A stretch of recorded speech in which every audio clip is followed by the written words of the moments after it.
existe la première journée du Grand Dialogue National, le GDN, obligation de résultats, selon une allocation qui a été prononcée par le Premier ministre et chef du gouvernement Joseph Dione Boukoudé à l'occasion de l'ouverture des travaux aujourd'hui même. Le Grand Forum est déjà, c'est une remarque populaire, mais l'aile dure manque encore à l'appel par rapport à la participation à ce Grand Dialogue National, autant que la diplomatie internationale, autant également que les prisonniers, on va dire les prisonniers de luxe. Le match est lancé, le face-à-face aussi, c'est une émission spéciale de Canal International qui doit accompagner le Grand Dialogue National qui a donc été lancé aujourd'hui au Palais des Congrès de Yaoundé par le Premier ministre et chef du gouvernement. Eh bien, acte 1 qui reçoit ce soir Bertrand Valère Bessala et Angelbert Essomba Bengono. Mesdames et messieurs, bonsoir et bienvenue à la première. À tout de suite pour la suite.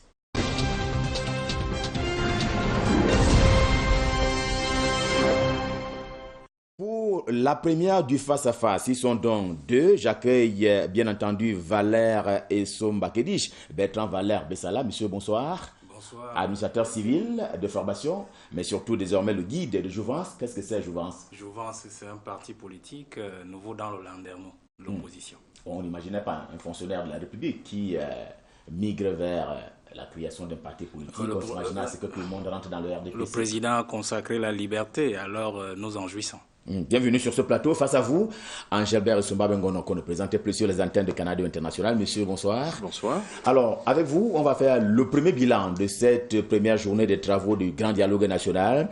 Alors, c'est un rendez-vous déjà couru, on l'a vu populaire, on l'a vu avec un discours responsable du Premier ministre et chef du gouvernement. On a vu également les grands partis politiques qui ont été représentés à l'occasion.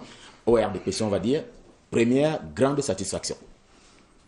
Oui, première grande satisfaction parce que on nous avait annoncé que personne ne viendrait. Dieu merci, tous ceux à qui les invitations étaient adressées sont venus. Et au-delà de la cérémonie d'ouverture, je crois que tous les participants, donc tous les délégués, ont participé également au premier débat. Et il faut quand même remonter quelques jours avant pour constater que le Premier ministre a procédé à des consultations préalables à ce dialogue large sur instruction du président de la République, chef de l'État, M. Paul Biya, qui a défini le cadre et la trajectoire que les uns et les autres devaient suivre.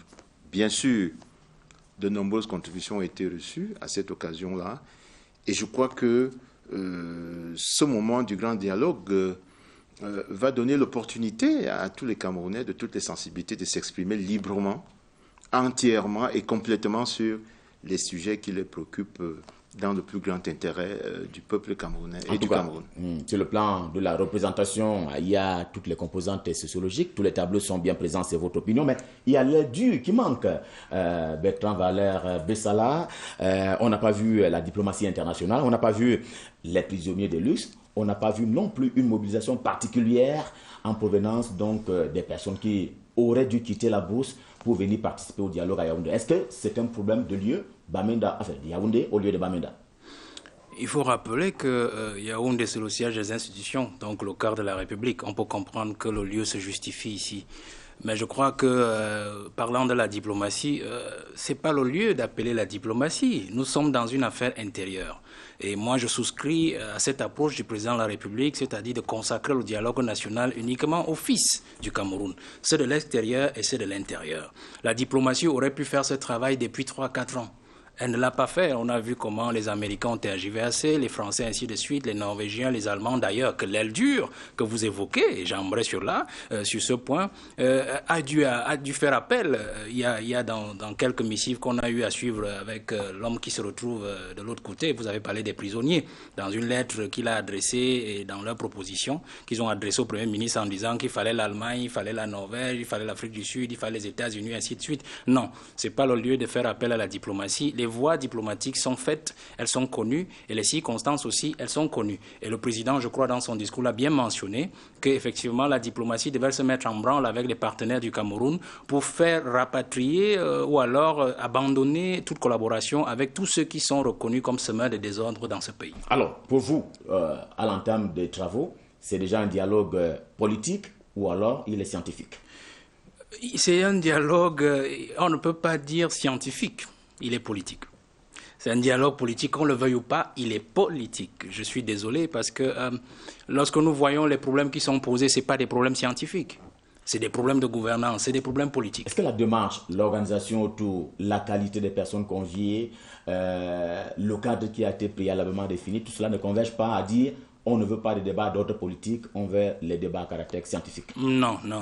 Je crois que c'est un débat, c'est un dialogue qui sera éminemment politique. Et il restera éminemment politique parce qu'en fait, les revendications en elles-mêmes, au fond, ont été d'abord politiques. Je dois déjà avouer que le parti Jouvence, on a fait des propositions depuis le 16. Le 16 septembre. J'embraye sur la question pour dire effectivement que les revendications étant politiques, on ne peut avoir que des réponses elles-mêmes aussi politiques. Donc on ne peut pas aller dans la science, sinon on serait resté dans les universités.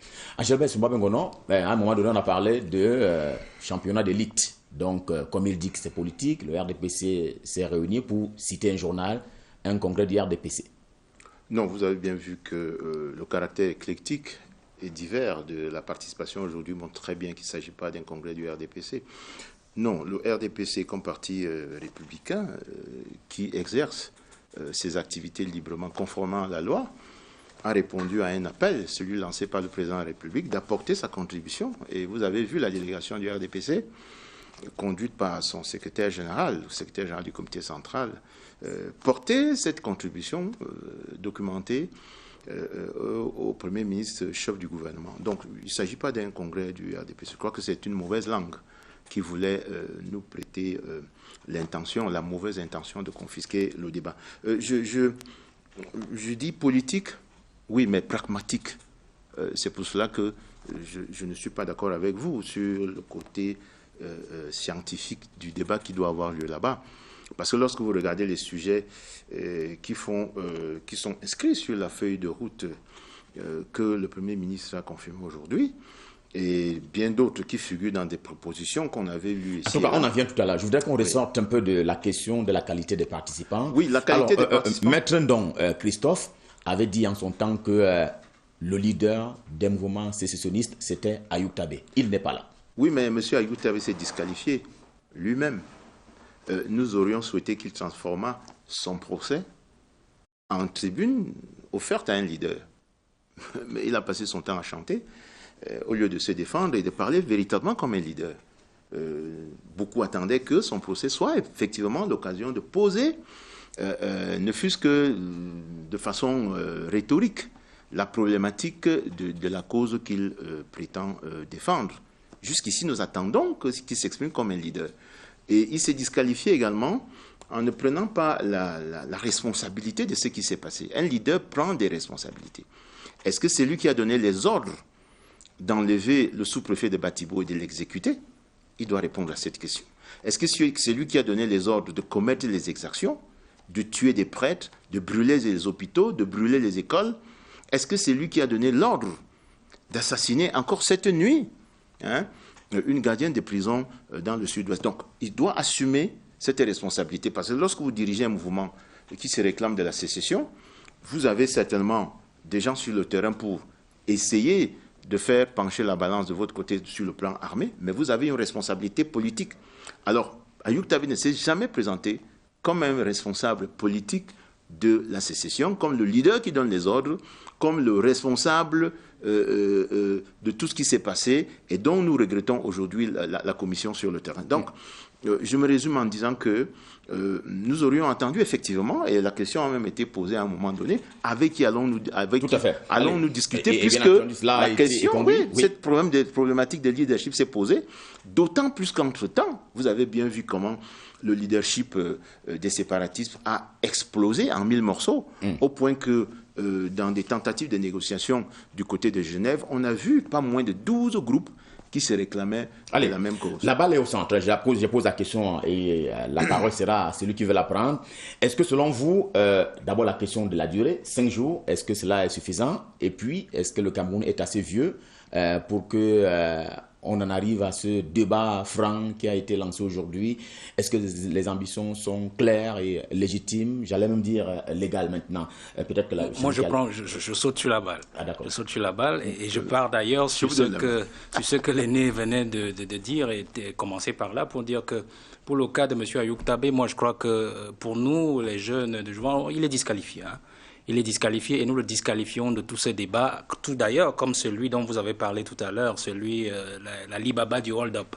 Nous les disqualifions parce qu'en fait, ils ne sont plus de notre génération. Le temps où ils devaient faire ce qu'ils sont en train de faire aujourd'hui, c'est-à-dire revendiquer pour les populations, c'était à nous quand ils avaient notre âge. J'espère que vous serez d'accord avec Angébé Souba Bengono jusqu'au bout de cet entretien. Non, je m'en tiens juste à ce qu'il vient de dire et je dis, moi je n'entre pas dans ce débat parce que pour moi, ces deux gens-là sont disqualifiés. Alors, sur la durée, 5 jours. Nous luttons pour cette jeunesse. C'est-à-dire que, j'attends justement des prisonniers. Nous militons pour que Mancho BBC et Galim Félix et 55 autres qui sont en prison et qui ont été récupérés dans les premières fièvres de cette crise-là soient libérés. Parce qu'en fait, c'est des gens qui ont été manipulés, tout comme ces enfants qui sont intervenus aujourd'hui, qui étaient d'ailleurs un échantillon de ces enfants qui ont abandonné les armes. Donc, ces enfants ont été pris dans les premières fièvres de la crise et nous pensons qu'ils devraient être libérés parce qu'ils ont été autant manipulés. Ils ont juste saisi l'occasion pour revendiquer et cela a été récupéré à des fins politiques et transformé. Donc, nous en appelons au président de la République pour qu'il en arrive là. Alors, pour revenir à ma question. Pour revenir au dialogue, non.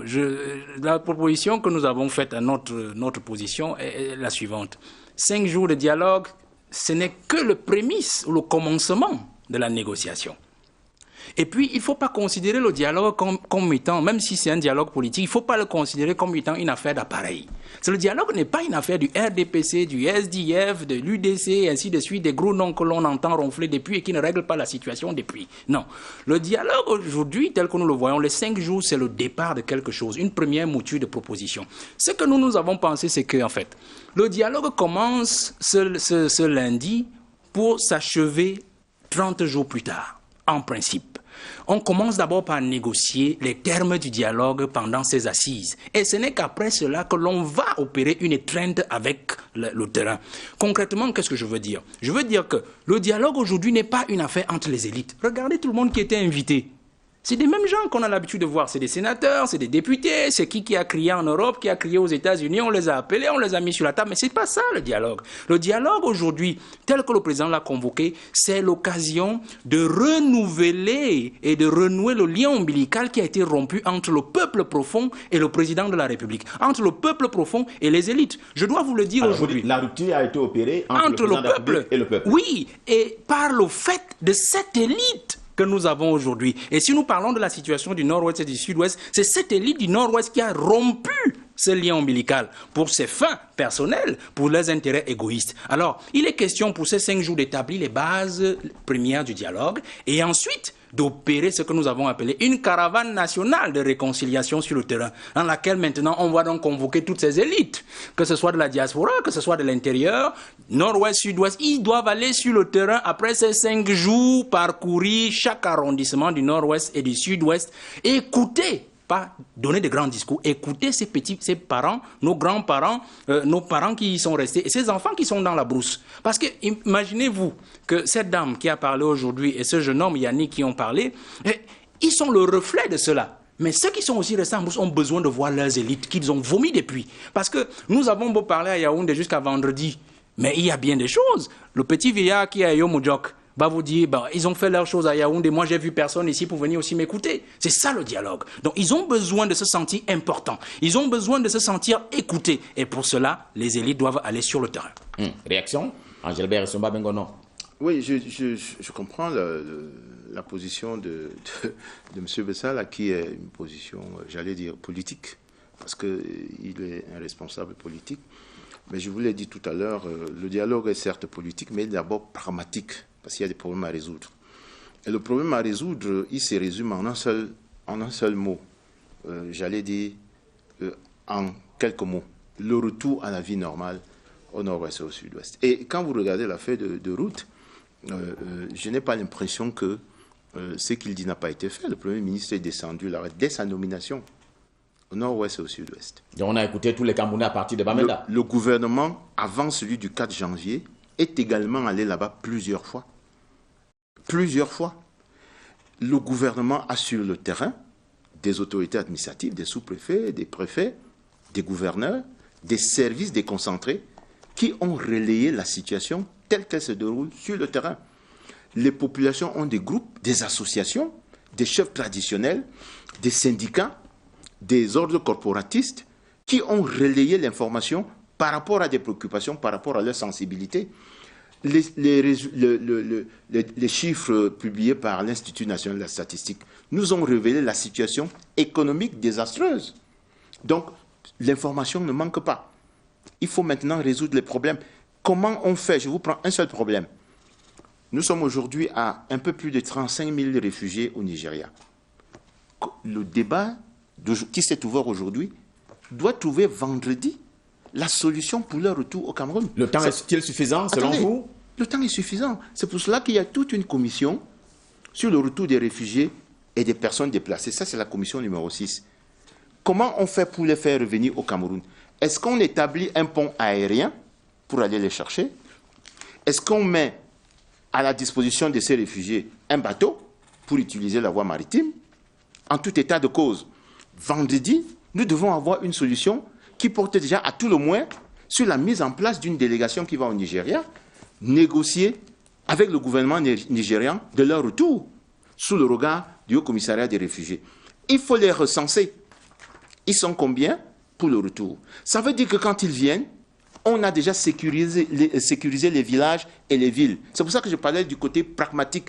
La commission numéro 6 doit nous dire combien de déplacés internes sont dans les régions autres que le nord-ouest et le sud-ouest, pour que chaque autorité administrative, chaque commune, se saisisse de l'objet recensement.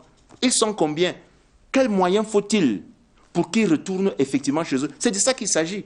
Je comprends sa préoccupation. Maintenant, il y a ce problème. Et il y a celui des victimes. Il faut avancer. Il faut pas avancer. rentrer en arrière. C'est pour cela que j'ai parlé d'un dialogue politique, mais pragmatique. Et le temps n'est plus au débat sur la mise en route d'une commission qui va descendre, qui va discuter avec le petit peuple. Je comprends sa préoccupation. Mais puisque vous parlez d'un débat politique, mais pragmatique, le sultan roi des Bamoun, j'ai nommé Ibrahim Bomonjoya, a carrément dit aujourd'hui qu'il faut retourner aux conclusions de la tripartite de 91, dont certains traits reflètent encore la loi fondamentale de 1996. Il faut revenir à ça, je veux dire, l'alternance au pouvoir birégional, nord-ouest, sud-ouest, d'une part et d'autre part, la zone anglophone. C'est autant de choses. Oui, bien sûr, c'est autant de choses. C'est pour ça que j'ai dit que les propositions ont été faites le plus largement possible. Mais il faut bien comprendre. Et c'est de la bouche du porte-parole. Est-ce que ce n'est pas une gifle si un militant du RDPC vraiment, si à tu revenir... utilises ce genre d'expression dans le débat, alors que ça veut dire qu'on n'est plus dans un pays libre? C'est un débat libre. Le sultan est libre de s'exprimer. On lui a donné la parole pour cela. Il s'est exprimé, le Cameroun n'a pas brûlé. J'ai dit que de la bouche du porte-parole du grand débat national, il a reconnu qu'un certain nombre de propositions sortent du cadre de la feuille de route tracée par le président. Par exemple, la proposition du sultan, elle ne trouve pas de réponse dans le cadre... Laissez-moi m'exprimer. Elle ne trouve pas de réponse dans le cadre des 8 commissions. Mais elle n'est pas mise à l'écart. Beaucoup d'autres ont fait ce type de proposition. Mon contradicteur en face en a fait. D'autres partis l'ont fait. Ce sont des sujets qu'on connaît. Mais le Premier ministre a bien dit que ces sujets vont faire l'objet d'un examen continu dans les activités courantes et régulières du gouvernement. Pour l'instant, je vous ai dit, nous avons des problèmes précis à résoudre. Je vous ai cité un seul cas, celui des réfugiés. La gestion des réfugiés, des 35 000 du côté du Nigeria. Bertrand Valère. Moi, je vais rapidement rappeler à M. Somba Bongono qu'il ne me comprend pas. Parce qu'il dit qu'il me comprend parfaitement, il ne me comprend pas. Il devrait d'abord me saisir. Les commissions dont vous parlez, je vous fais une confidence. J'essaie de parcourir un peu les propositions qui ont été faites, mais notre parti est le seul qui est allé jusqu'à montrer au gouvernement comment est-ce qu'on pouvait organiser ce dialogue. Et nous avons proposé 10 commissions. Et sur les 10 commissions, tenez-vous tranquille, M. Soumabongono, on en a retenu 8 de jouvence. Mais c'est une très bonne chose. Non, je vous le dis parce qu'en fait... vous reconnaissez dans ce qui a été retenu. Bien sûr, les commissions. Ça veut dire que c'était donc inclusif. Oui, non, je vous le dis comme cela. Voilà. Donc, mais ce sur quoi je suis un peu affligé, c'est qu'on n'a vraiment pas voulu ouvrir cette affaire aux autres régions, même si on a pris des délégations des autres régions. Parce que nous pensons que ce dialogue, s'il s'achève uniquement à la question anglophone, nous risquons d'avoir une surenchère d'autres régions plus tard. C'est-à-dire que, comme on aura donc satisfait aux besoins et désirata des populations anglophones, alors nous du Septentrion, peut-être, nous aussi, peut-être notre tour est venu de revendiquer et peut-être de réveiller encore la question de Boko Haram. Je dois dire déjà, M. Somba Bongono, que j'ai porté d'autres casquettes avant. Je suis administrateur civil, un homme de terrain. Quand vous parlez des préfets, sous-préfets, ils n'ont pas de moyens. Et je vais déjà vous dire une chose. Quand vous dites qu'il faut leur confier des choses, c'est assez délicat aujourd'hui. C'est assez délicat parce que les élites pèsent énormément sur le travail administratif de terrain. Et aujourd'hui, vous vous rendez compte que si nous en sommes arrivés à cette situation, c'est parce qu'effectivement, les élites ont failli. Et je voulais dire à M. Angelbert Somba-Bongono que ne nous voilons pas les yeux. Ce dialogue n'est rien d'autre que le reflet de la honte que cette élite, l'opprobre que cette élite a bien voulu verser sur le président de la République. Je veux m'exprimer comme cela. Parce que vous ne pouvez pas comprendre qu'un monsieur qui vous a tout donné, que vous soyez du nord-ouest, que vous soyez du sud-ouest ou des autres régions, servez les populations. Les problèmes de gouvernance, monsieur Essono, je ne vous apprends rien. Nous sommes dans un pays où l'élite a attrapé la grosse tête, l'arrogance, l'insolence et a fini par couper le président de la République de ses populations. C'est la faute de l'élite. Et donc, le président, moi, je me suis dit, ayant étudié l'homme, je me suis dit, ce monsieur sait ce qu'il fait. Il sait ce qu'il fait et il sait que il n'a pas grand-chose à attendre du dialogue parce qu'il a déjà ses décisions. Ah, c'est un machin, le dialogue? Non, c'est vous qui dites que c'est un machin. Mais moi, je dis, nous sommes en famille, nous sommes en famille, un chef de famille, même quand il convoque ses enfants et son épouse, il a déjà un début de solution. Tout ce qu'il veut faire, c'est laisser ses enfants se libérer. Écouter ce qu'ils ont à dire, ce n'est qu'après cela qu'il peut leur donner ce qu'il a au fond de son esprit. Donc, je vais vous dire une chose, et pour terminer par là, pendant qu'on y est, pour dire que le président de la République a déjà des solutions. Nous avons travaillé, quand nous élaborions ce document à Jouvence, c'était dans l'esprit administratif dans lequel moi j'ai souvent travaillé, l'esprit de cabinet. C'est-à-dire que quand vous organisez une situation comme celle-là, vous vous imaginez déjà les recommandations et les résolutions. Regardez le discours et relisez le discours du président. Le président de la République, dans son discours, vous a fait savoir que la forme de l'État n'est pas mise en jeu. Il s'agit de la décentralisation. Il a besoin que vous lui disiez comment est-ce que vous pensez la décentralisation. Comment est-ce que vous pensez répondre aux problèmes de ces populations qui crient à corps et à cri. Voilà un peu le problème du président de la République. Et donc, moi, je veux dire ici que le président de la République a déjà ses résolutions, a déjà ses recommandations. Tout ce qu'il attend, tout ce qu'il attend, c'est que ceux qui s'asseyent là, ils ont l'habitude de s'asseoir partout, même dans des officines privées, qui lui apportent des solutions peut-être qui dépassent son intelligence. C'est tout.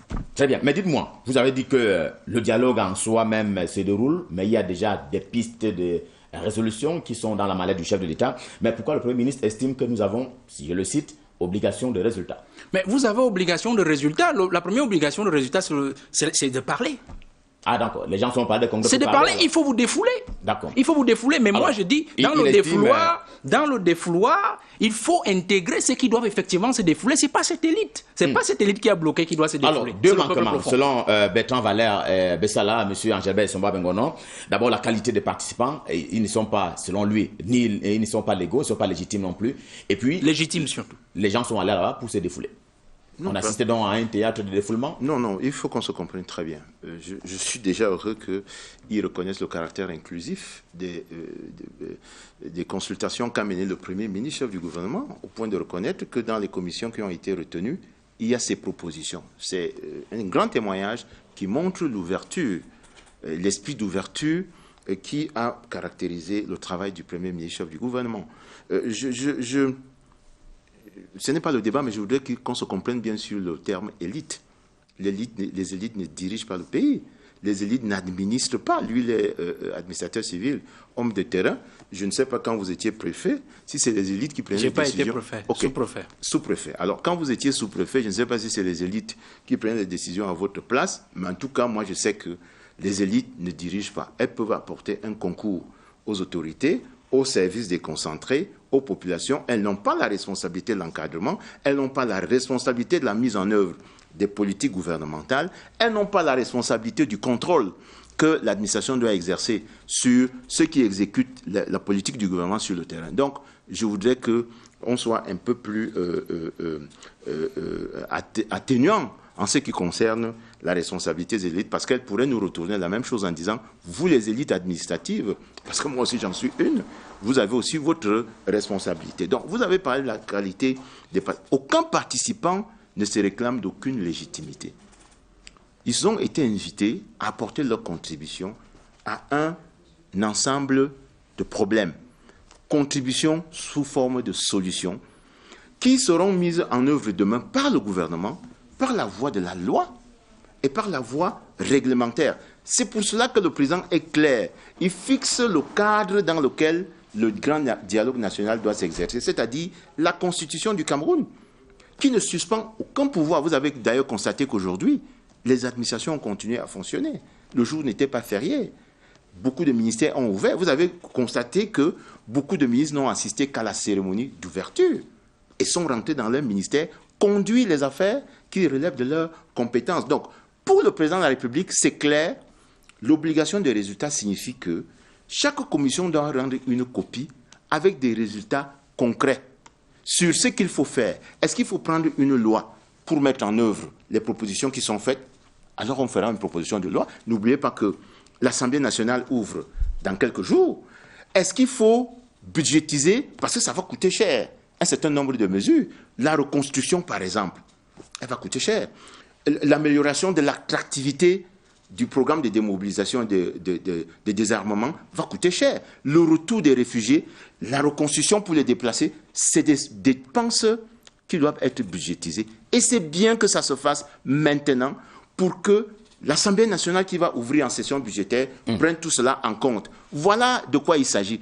Il s'agit donc de faire des profils de résolution qui ressemblent à des projets de décision sous la forme législative ou réglementaire. Donc, il ne s'agit pas pour ces gens-là de se bomber le torse en disant « nous réclamons une certaine légitimité ». Le seul qui a la légitimité tirée du peuple, c'est le président de la République. Et c'est lui qui dit « écoutez, j'ouvre le champ sur un certain nombre de sujets dont j'ai l'habitude d'exercer sur ma table ou celle du gouvernement sous diverses formes. Venez me donner vos contributions. Les politiques sont là. C'est pour ça que j'ai dit que les contributions des politiques, et M. Bessal en est un, ne sont pas mises de côté. Au contraire, elles améliorent leur programme politique parce que ça leur permet, ils s'expriment là-dessus, de susciter l'adhésion des peuples camerounais à leur programme. Mais c'est leur contribution sur le volet pragmatique qui est important. Parce qu'il s'agit ici de résoudre ces problèmes de manière à ce que la vie au nord-ouest ou au sud retourne rapidement à la normale. Alors, M. Somba Bongono confond la légitimité, vraiment la légitimité populaire, c'est-à-dire directe, celle que confère le peuple immédiatement, et celle qui est dérivée, celle que confère le président de la République. Vous comprenez? C'est différent. Vous voyez, M. Somba Bongono, je prends un simple cas. Si vous avez l'ancien Premier ministre, M. Achidi Achou, d'accord? Il est une élite. Il est une élite. Alors, au nord-ouest, à Santa, je crois, sans risque de me tromper, il est une élite. Alors, il a d'abord une légitimité populaire parce qu'il vit dans un biotope politique et social où la population l'accepte. Et de par ses fonctions, la légitimité dérivée qu'il a reçue du président de la République, ça a rajouté sur la légitimité de base, et dirait qu'il avait. Donc ne confondons pas cela. Vous êtes un financier, je sais, peut-être que c'est des termes qui devront encore être rabotés à un certain moment. Je voudrais dire ceci, nous sommes dans une situation spéciale, c'est-à-dire de dialogue. Il y a eu un problème. Alors on décide de le régler. Il faut aussi des solutions spéciales. Et on doit choisir, s'il vous plaît, je termine, je vous ai écouté. On doit choisir des hommes pour la circonstance, des hommes spéciaux qui puissent être acceptés par le peuple. Écoutez, si vraiment ces enfants qui ont pris les armes et dont la plupart sont encore en brousse dans la forêt, avaient vraiment accepté ces élites-là, ou ces gens que vous niez être des élites, et pouvaient les écouter quand ils parlaient, ces enfants ne seraient jamais entrés dans la forêt. Le président de la République ne vit pas dans toutes les régions. Justement, il a ces gens qu'il nomme au quotidien, qu'il élève par des strapontins et d'autres même qui se cultivent eux-mêmes sur le terrain pour pouvoir parler aux populations, intercéder et leur expliquer ce qu'il vient d'en haut. Vertical, ça c'est la communication verticale. Et maintenant, quitte aux populations à assurer le reste de la communication horizontale. Alors, moi je voudrais vous rappeler qu'en fait, il ne s'agit pas d'une conversation du RDPC avec ses anciens adversaires ou ses adversaires de toujours, c'est-à-dire les partis d'opposition. Il s'agit d'une conversation du gouvernement avec les populations. Ce garçon, Yannick, qui vous parlait, il a passé toujours tout le temps à vous parler de government, le gouvernement. le gouvernement. Il ne vous a pas parlé d'un parti politique. Il a évoqué deux thèmes, l'amour et le travail. Voilà, l'amour et le travail. Il vous a parlé du gouvernement. Et quand on dit gouvernement, c'est ceux qui ont reçu la dérivation du pouvoir du président de la République pour acter sur le terrain. Donc c'est eux qui ont déçu. Quand il dit gouvernement, donc c'est vous, du parti au pouvoir. C'est vous, vos alliés, ainsi de suite, qui gouvernent avec vous. C'est vous qui avez échoué. On le permet, allez-y. Monsieur Bessara, je vous informe qu'avant de faire l'économie et la finance, Dieu merci, j'ai fait le droit et le droit public. Je parle donc de légitimité rationnelle, pas de la légitimité populaire. Vous avez fait des propositions, vous avez quelle légitimité? Aucune, si vous voulez que je vous le dise. Et vous pensez que ceux qui sont au palais des congrès, qui ont été invités, ont plus de légitimité que vous?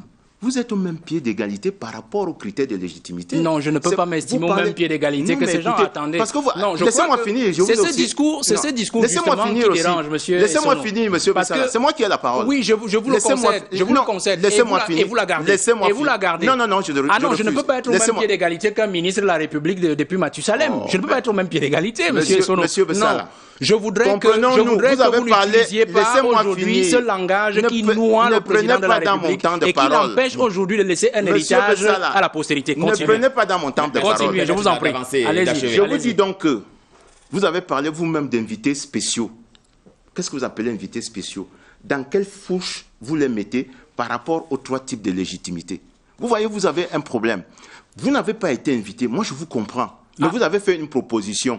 J'y étais le matin, s'il vous plaît. Mais attendez, à la cérémonie... Peut-être pas comme invité spécial, mais j'y étais. C'est pour ça que je vous dis donc, vous avez été invité comme monsieur tout le monde à la cérémonie. Voilà, très bien, très bien. Je vous comprends, mais vous avez fait une proposition. D'autres l'ont fait par voie d'Internet, d'autres ont envoyé des courriers. C'est normal. Mais ne pensez pas que vous avez, parce que vous parlez de spéciaux, vous allez choisir d'autres Camerounais que ceux qui sont dans la salle pour parler des problèmes des Camerounais. Ils ont été invités en tant que participants et délégués. Vous ne connaissez pas les critères qui ont présidé au choix de ces personnes. Donc, tenons-nous-en à ce qui est... C'est pas une boule de cristal, monsieur Somba Bongono. Nous savons comment le système fonctionne. Si vous pouviez me laisser aller jusqu'au bout aussi. Allez-y. Je dis donc ceci. Nous n'avons aucun problème de légitimité. Et quand je parlais bien de légitimité, je parlais de celle rationnelle.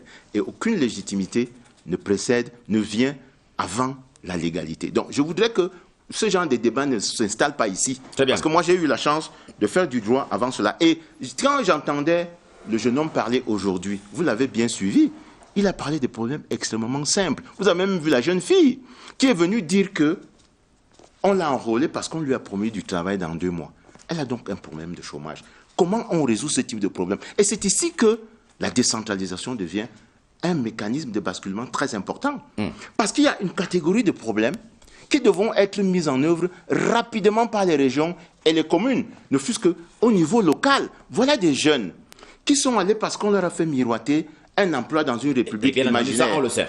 Voilà. Alors, est-ce que le gouvernement ne doit pas, dans ce qui concerne le retour des déplacés, la prise en charge de ces jeunes, lancer un programme de recrutement spécial? Écoutez-moi bien.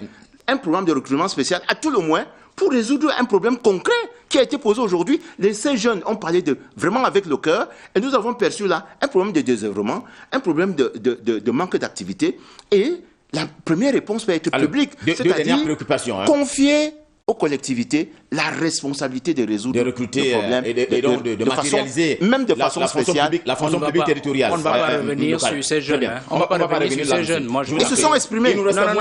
Pour la jeune fille, ça avait tout l'impression d'une manipulation. Celui qui a parlé avec le cœur, c'était le garçon. Vous voyez, vous lui faites un procès. Non, moi j'étais bien dans cette salle et j'ai vu. Il avait un discours et puis il l'a mis de côté. Il a commencé à parler avec le cœur. Alors que tout le monde a écrasé une larme quand la jeune fille a fini de parler. Non, la jeune fille revient et parle du pardon. Ça avait tout l'impression de quelque chose. Vive émotion. Allez, on va terminer par 2 petites questions. Il nous reste moins de 5 minutes à passer ensemble.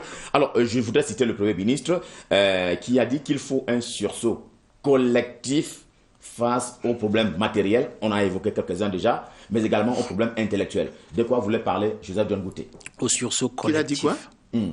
Le sursaut collectif face aux problèmes à caractère matériel et même intellectuel qui nous ont séparés. Le sursaut collectif, ça veut dire que l'ensemble des Camerounais doit se mobiliser pour trouver des solutions. L'aspect intellectuel, qu'est-ce que c'est? Je reste d'abord sur le sursaut collectif. Vous avez dit sursaut collectif et intellectuel. Intellectuel, c'est dans la force de proposition. La force de proposition. Donc, nous devons réfléchir. Et moi, je m'intéresse beaucoup plus au collectif. Parce que c'est là où le débat va biaiser. Je vais vous dire une chose, c'est que mon ressentiment, c'est que si ce dialogue s'arrête vendredi, avec un bout de papier qu'on nous ressort avec des résolutions, des recommandations, vous verrez des gens se lever et dire qu'ils ne se sentent pas concernés par cette affaire qui a été faite à Yaoundé entre les amis. Vous allez le constater. D'un. De deux, vous allez vous rendre compte que ceux dont vous avez parlé tout à l'heure, qui sont embastillés à la 11e région, à Kondengui là-bas, ils gardent le silence. Ils vous observent. Parce qu'en fait, ils se disent que ce dialogue risque de noyer leur discours et leurs revendications. Et après ce dialogue, ils vont étudier le dialogue, ses issues, et puis ses failles, et ils vont poursuivre à nouveau ce qu'ils ont l'habitude de faire. Je dis, quand monsieur le Premier ministre dit sursaut collectif, ça veut dire que cela doit être rentré dans le sens de l'inclusif, comme disait le président de la République. Tout le monde doit se mobiliser. Et intellectuel, ça veut dire que nous devons tous réfléchir. La réflexion ne devrait pas être l'apanage des amis de l'opposition et du parti au pouvoir, qui, par la surenchère de la parole et du verbe, ont l'habitude de donner aux Camerounais, de dire aux Camerounais ce qu'ils veulent bien entendre et ne jamais faire ce qu'on attend d'eux. C'est ça le sursaut collectif et intellectuel. Et cela, malheureusement, bute au fait qu'il y a des oublis volontaires. Il y en a eu. Il y a des oublis volontaires, mais pas des oublis volontaires peut-être dans le sens de on a oublié telle élite. Non, je continue à le dire. Par rapport à le dialogue doit être une affaire du peuple et des gouvernants, de l'aristocratie et de la plèbe. C'est pas le dialogue entre adversaires politiques, entre amis de toujours. C'est ce que je suis en train de dire. Bon, j'entends bien votre question et je dis, le dialogue est inclusif. Il était pendant les consultations du Premier ministre. Il est inclusif à l'entrée. Il est inclusif pendant son déroulement.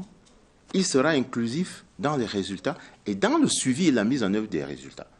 Ça, je peux vous le garantir. Mais vous faites ça veut dire confiance à l'après-dialogue on voit tout de suite l'après-dialogue est important. Le sultan Roi de Bamoun qui estime que les résolutions de la tripartite ont certes été matérialisées dans la loi fondamentale de 96, mais après ne se sont pas vues respectées. Vous ne pouvez pas opposer au gouvernement la posture du sultan Roi de Bamoun. Elle est discutable, la position du sultan. Aucune position n'est figée.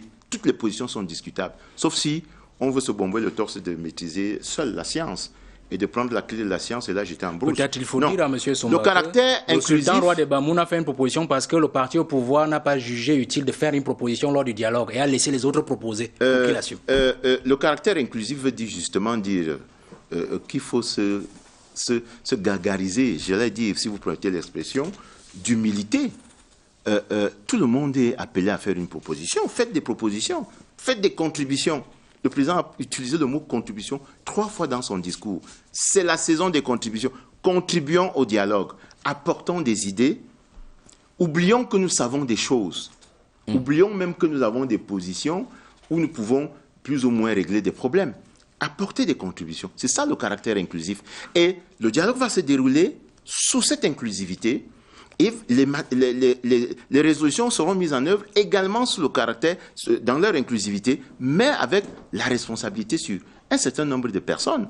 Et la première des personnes à qui incombe la responsabilité de la mise en œuvre, c'est le président de la République et le gouvernement. C'est l'Assemblée nationale qui vote la loi. C'est également les conseils municipaux qui sont élus par les populations. Donc, moi, je ne voudrais pas concéder à ce chantage aux résultats ou à la non-discussion avec les populations parce que je pense que le gouvernement maîtrise son sujet et nous avons très bien compris que le gouvernement a tenu à ce que les acteurs de la crise, telle qu'elle s'est développée dans le nord-ouest et le sud-ouest depuis 2016, soient présents pour qu'ils s'expriment. Et ils ont commencé à s'exprimer et c'est une très bonne chose. Très bien. Bertrand Valère Bessala, premier regret, avant vendredi prochain, il n'est pas inscrit à l'ordre du jour des travaux qu'on revoit la rotation birégionale. C'est l'une de vos propositions par rapport au poste de président de la République. Non, je ne peux pas regretter quelque chose qui ne s'est pas encore fait. Je crois que le président de la République sait, comme je l'ai dit au départ, ce qu'il a à faire. Mais je crois aussi au fond que nous devons aller au fond des choses. Et le sultan Roi de Bamoun a fait une proposition, c'est certainement parce que le parti au pouvoir n'en a pas fait. Et c'est mon premier regret. Parce que nous autres, nous avons contribué. Nous avons respecté ce que le président nous a demandé de faire, mais le parti au pouvoir même ne l'a pas fait. Alors ça montre en d'autres termes qu'il y a un problème. Alors de deux, je pense que nous devons aller vers la considération de la jeunesse. Tout ce dialogue doit tourner autour de la jeunesse. C'est une affaire de la jeunesse, parce que les générations supérieures ont échoué. La génération du président a échoué, celle intermédiaire, celle de mon voisin d'en face, a échoué. Il est question aujourd'hui de travailler pour la jeunesse, d'œuvrer pour que le Cameroun de demain nous revienne. C'est ça le véritable problème. Allez, monsieur, infiniment merci d'être venu. Non, le temps nous tient à la gorge. Non, mais attendez, monsieur, vous ne pouvez pas me faire ça. Ok, 2 secondes. Je constate que mon contradicteur est venu décerner des brevets de civisme et de succès aux uns aux autres. Mais je dis que le parti, le RDPC, soutient les propositions du président de la République et du gouvernement.